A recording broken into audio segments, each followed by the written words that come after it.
This young male tiger seems to be settling into his new home. A single deer will feed him for days, as long as he can keep it to himself. Another tiger, encroaching on his space.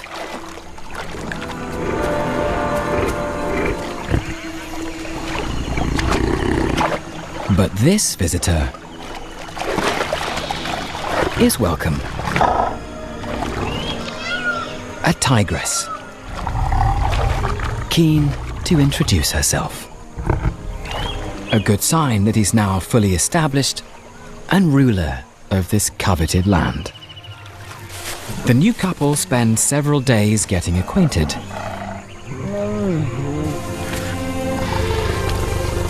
The male will enjoy exclusive breeding rights to all the tigresses that share this valley, for as long as he remains in charge.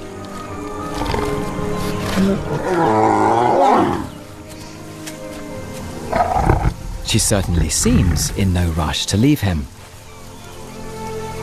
But after 3 days together, hunger takes over. It's time to head off hunting again.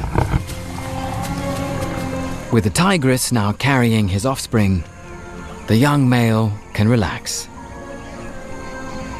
His strength and size should be enough to secure several years of success, until an even bigger cat comes along.